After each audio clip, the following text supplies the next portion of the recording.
Dito sa Papa Dudut Stories, ikaw ay hindi nag-iisa.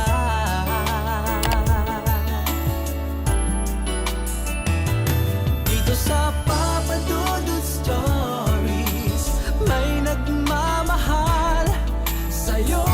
Isang magandang gabi po sa inyong mga listeners at sa iyo po, Papa Dudut. Tawagin mo na lamang ako bilang Debbie. Hiwalay sa asawa na halos 4 na taon na. Isa ako ngayong freelancer at working mom at may mga anak. At naninirahan dito sa Batangas. Naging abalaman ako sa trabaho ay may mga bonding din naman kami ng aking mga katrabaho. Lalo pag linggo at walang dagsang gawain. At doon ay kaklose ko nga ang ka-boardmate at katrabaho na sina Karen, Marie at maging si Z. At isa sa mga bonding moments namin ay ang pakikinig ng Papa Dudut Stories. Papa Dudut, sisimulan ko na lamang ang kwento ko isang araw na isang normal, typical day sa opisina. Maraming paperworks, naghahabol sa deadline, kaunting chismisan tuwing break time.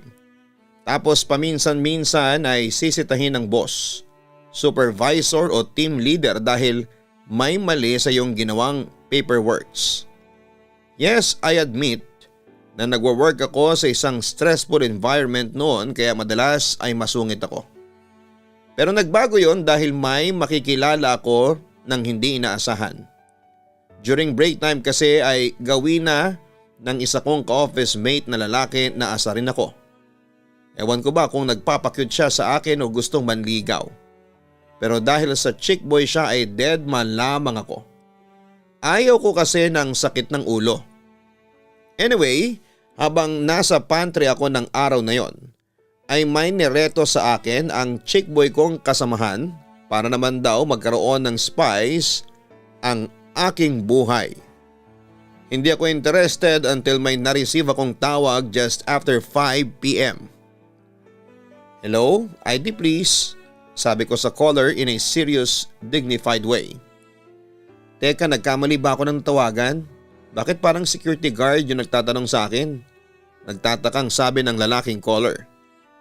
Nairita naman ako dahil wala ako sa mood na makipag-usap sa phone. Ay nako, sino ka ba? Sinong tinatawagan mo? Mataray kong tanong sa lalaking nasa kabilang linya. Debbie? Napataas ako ng kilay nang tawagin niya ang aking pangalan. Oo, ako nga si Debbie, ikaw. Anong pangalan mo? Anong kailangan mo sa akin? O sisa ko? Grabe ka namang magtanong, para kang detective ha? Natatawang sabi ng lalaki sa kabilang linya. Anyway, hi, ako nga pala si Charles. Pakilala pa niya sa akin. Ilonggo? O sisa ko dahil sa accent niya. Oo. Sagot niya sa akin. Bale, nireto ka sa akin ni Z. Na curious naman ako kaya eto tumawag ako. Sabi pa niya sa akin. Gusto ko sanang makipagkaibigan sa iyo kung okay lang sa iyo. Okay lang naman sa akin. Ang sabi ko naman sa lalaki na tingin ko ay mukha namang okay. Alam ko medyo naiilang pa tayo sa isa't isa. First time lang kasi natin pero huwag kang matakot sa akin. Mabait ako. Hindi ka magsisising maging kaibigan mo ko. Assurance niya sa akin. Samantala ay huminga naman ako ng malalim bago nagpatuloy sa pagsasalita. Nasabi ba sa iyo ni Z na sobra akong nasaktan sa huling relasyon ko? Malungkot na weak ako kay Charles. Ha, talaga? Halatang nagulat siya sa aking sinabi. Nakakalungkot naman.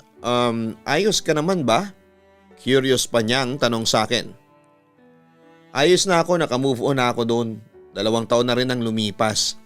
Pero aaminin ko sa iyo Charles na wala na sa plano ko ang pumasok ulit sa isang relasyon. Baka kasi umaasa ka na magiging tayo. Sinasabi ko sa iyo huwag ka nang umasa. Diretsa kong sabi sa kanya. Ganun ba? Walang kaso sa akin, ayos lang sa akin kahit hanggang magkaibigan lang tayo. Debbie, simula sa araw na to textmate na tayo ha? Ang sabi pa niya sa akin. Okay, sa puntong yon ay napangiti ako. Feeling ko naman kasi na magiging mabuting kaibigan si Charles. Available ka ba sa Saturday? Aayain sana kitang lumabas dinner. Suggestion pa niya sa akin. Oo naman. Pwede ako ngayong darating na Sabado. Inform ko sa kanya. So magkita tayo sa Sabado. I-text ko na lang sa'yo kung saan tayo magkikita. Masaya niyang sabi sa akin. Okay, see you on Saturday, Charles. Nice meeting you. Masaya ko ring wika sa lalaking kahit ngayon ko lang nakausap ay parang gumaan na ang loob ko.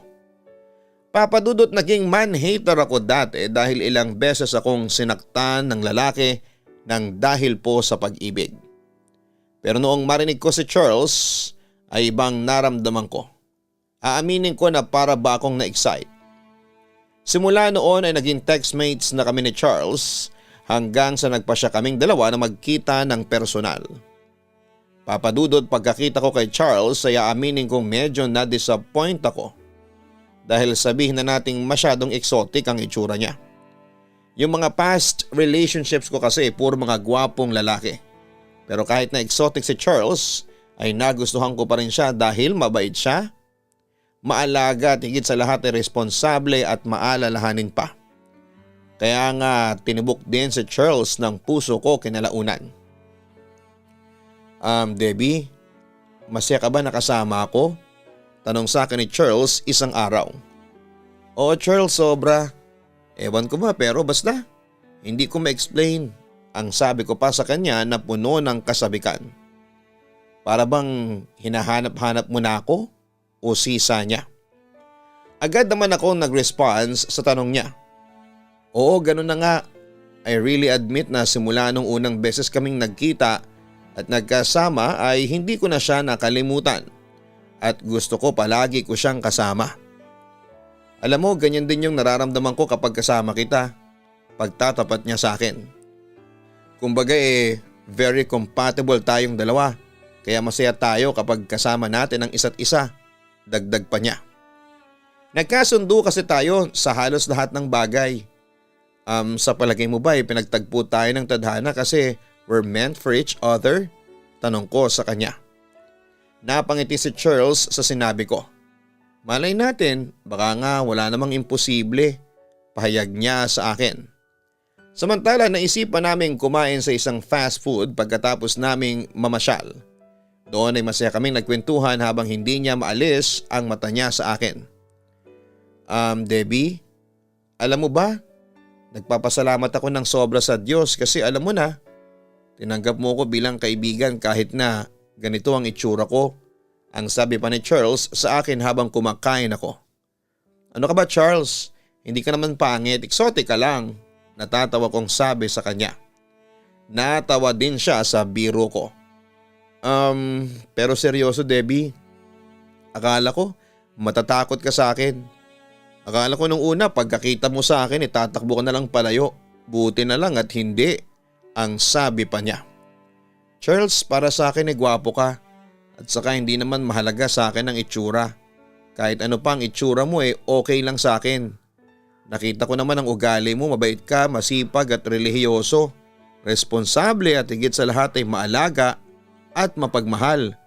Kaya pasok na pasok ka pa rin sa puso ko. Assurance ko sa kanya. Hindi ka naman siguro magugulat kung sasabihin ko sa iyo na mahal kita. Seryosong tanong niya sa akin.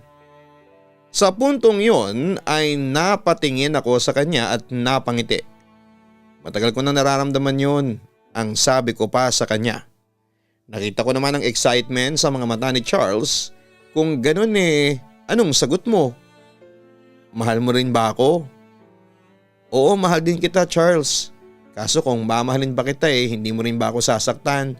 Tulad ng mga naunang lalaking nanakit sa kalooban ko. Pag-amin ko sa kanya.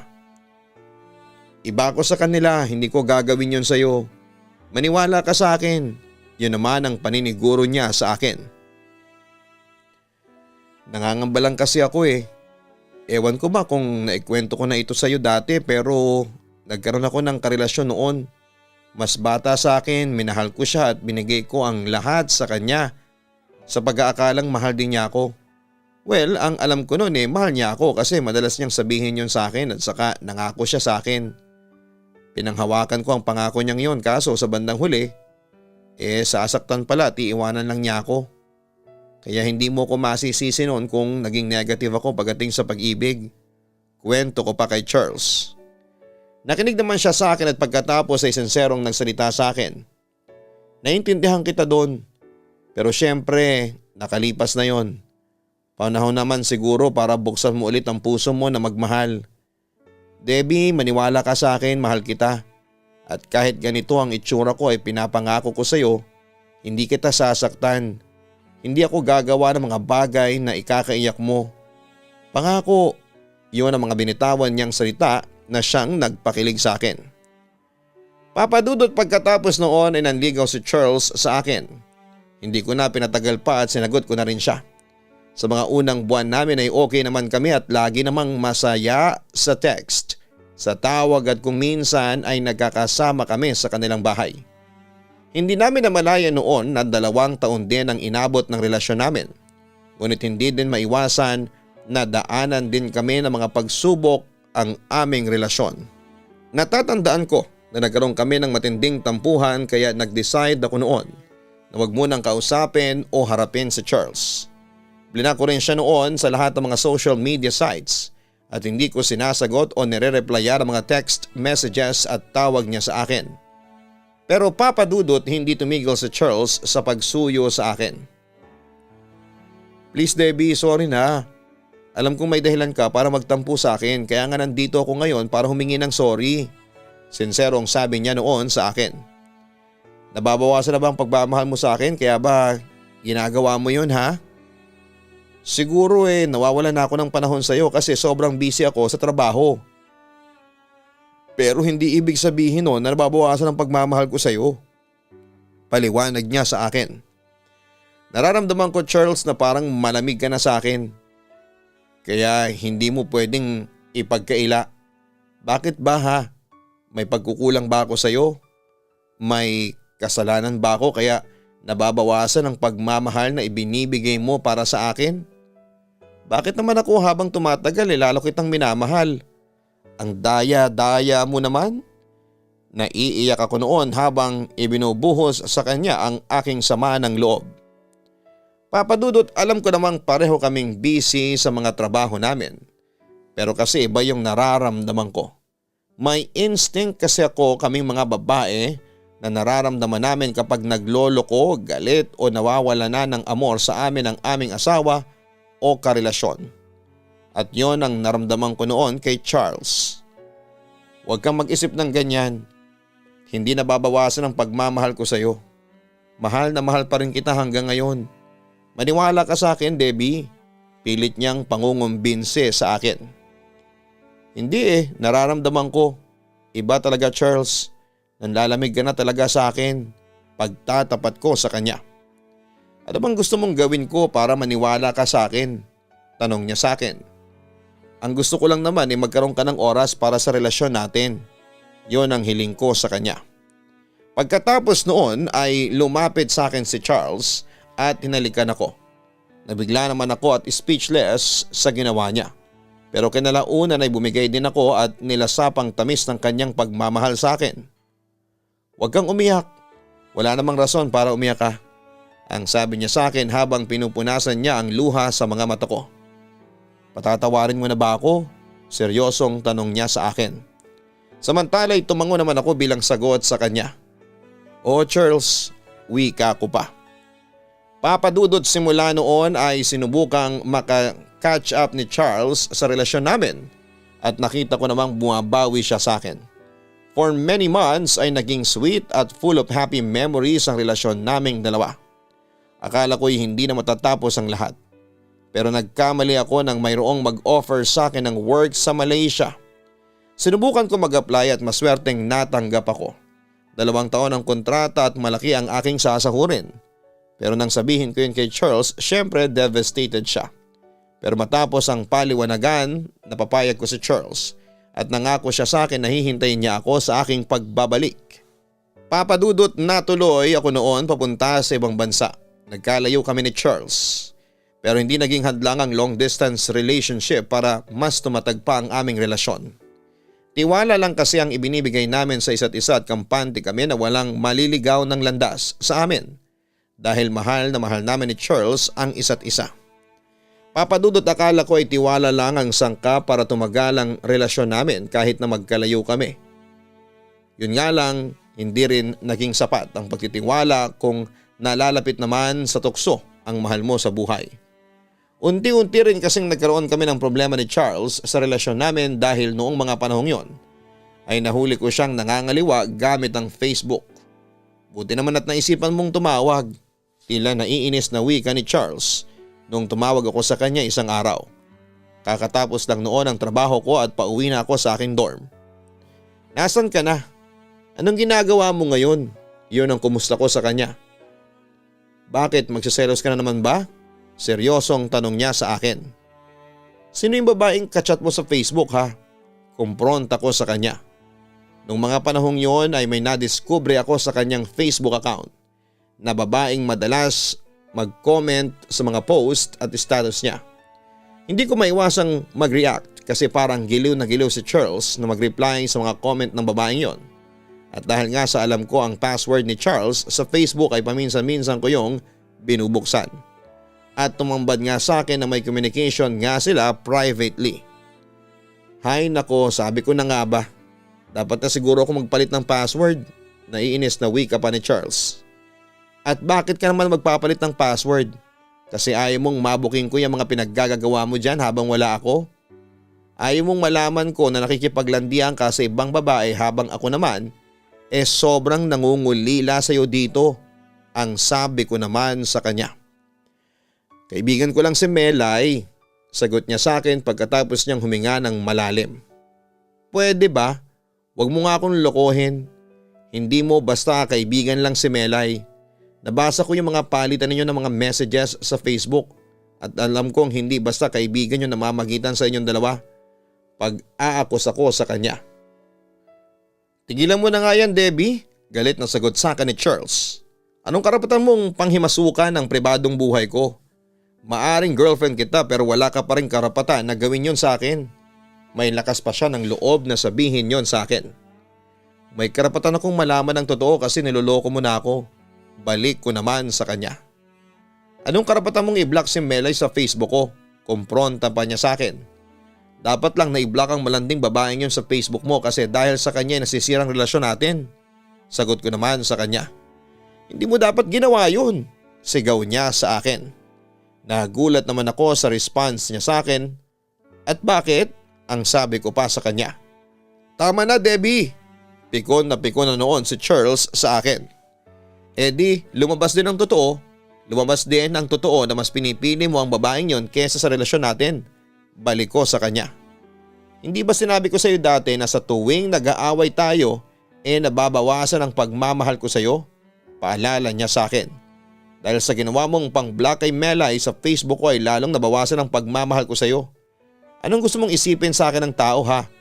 Nagdesisyon na ako ngayon. Maghiwalay na lang tayo. Galit na wika ni Charles sa akin. Nagulat at napasigaw ako sa galit nang marinig ko yon. Hayop ka Charles, ang sama mo. Handa talaga niyang sirain ang relasyon namin para lamang sa babaeng yon. Ganun lang kadali sa iyo na iwanan mo ako? Dahil ba sa babaeng yon kaya iiwanan mo ako? Naiiyak kong sabi kay Charles. Sinabi ko naman sa iyo, ikaw ang nagturo sa akin na mawala ang pagmamahal ko sa iyo.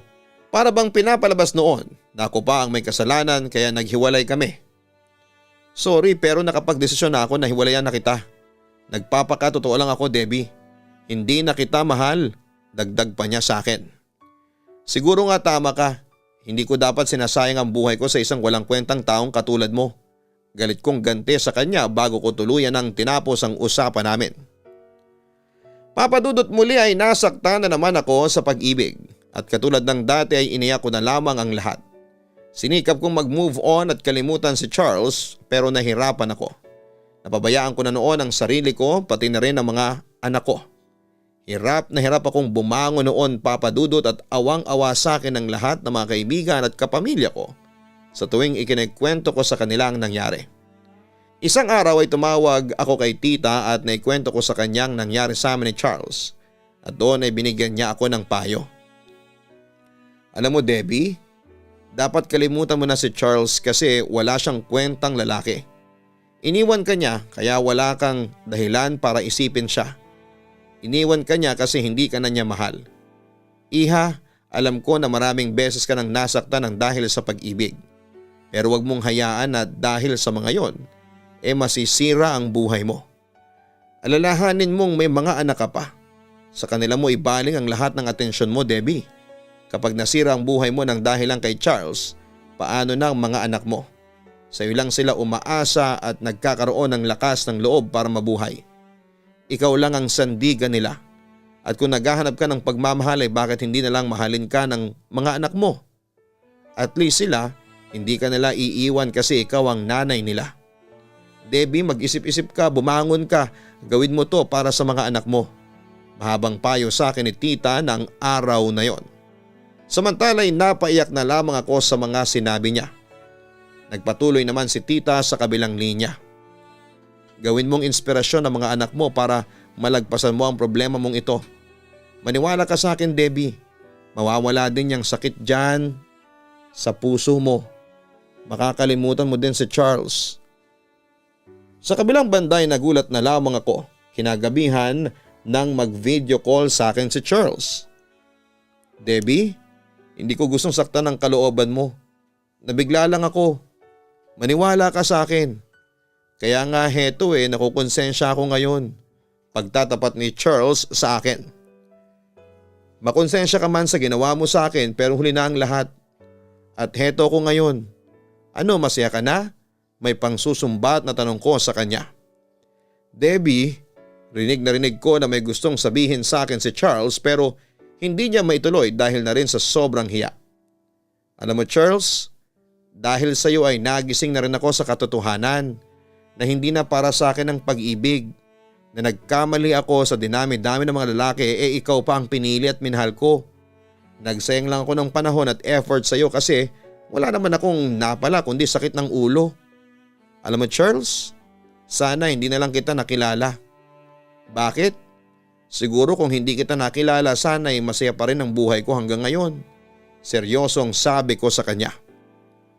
Sa puntong yon ay nakita at narinig kong umiyak si Charles sa video call. Siguro nga ay mali ka nga ng minahal na lalaki.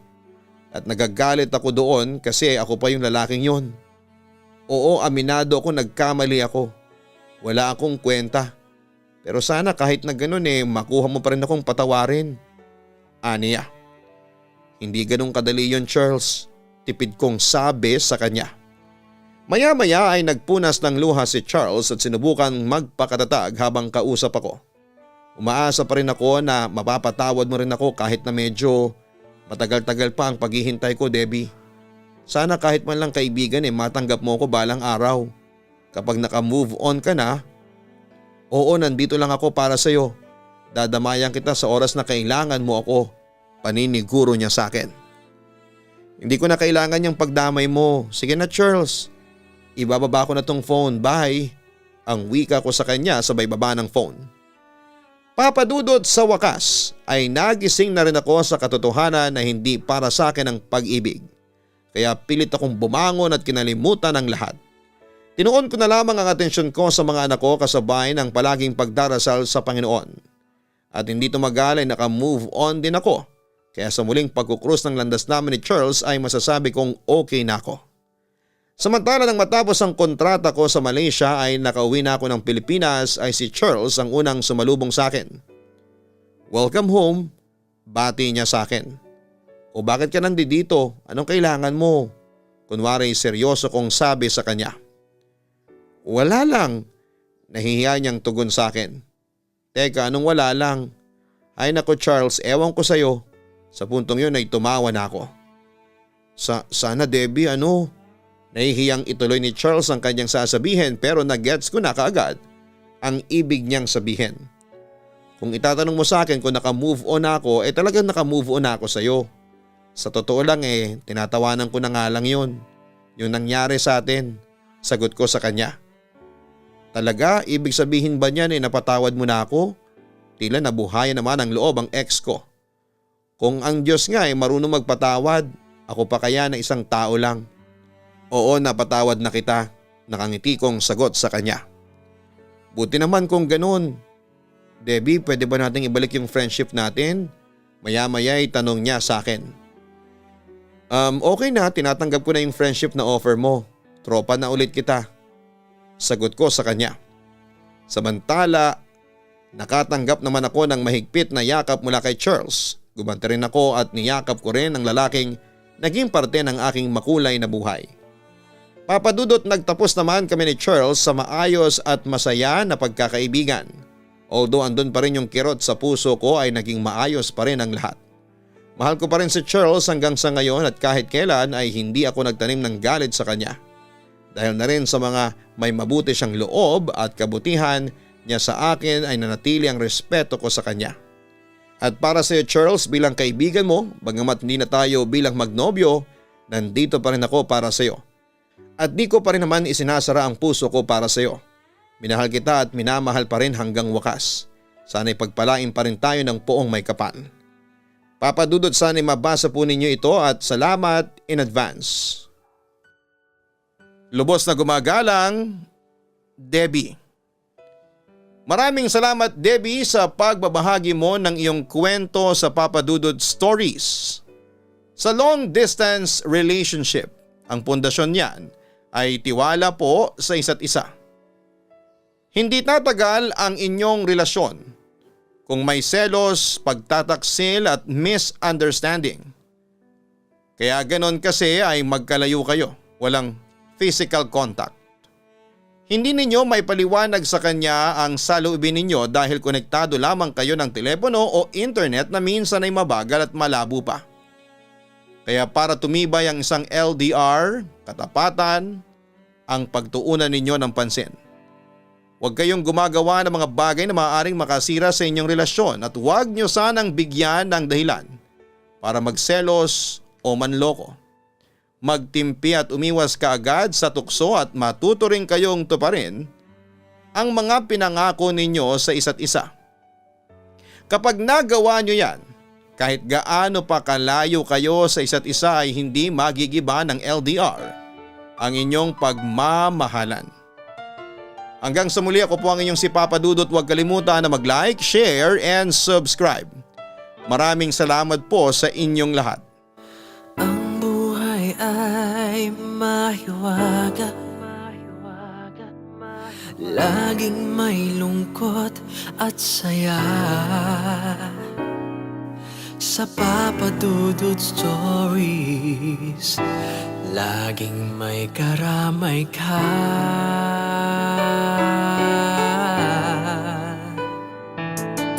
Mga problemang kay bigat, dito ay pakikinggan ka. Sa Papa Dudut Stories, kami ay iyong kasama. Dito sa Papa Dudut Stories, ikaw ay hindi nag-iisa.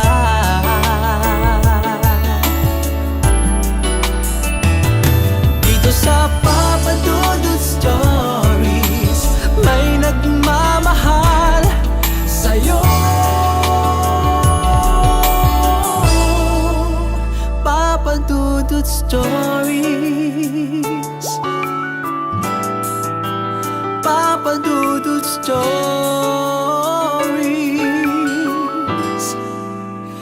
Papa Dudut Stories.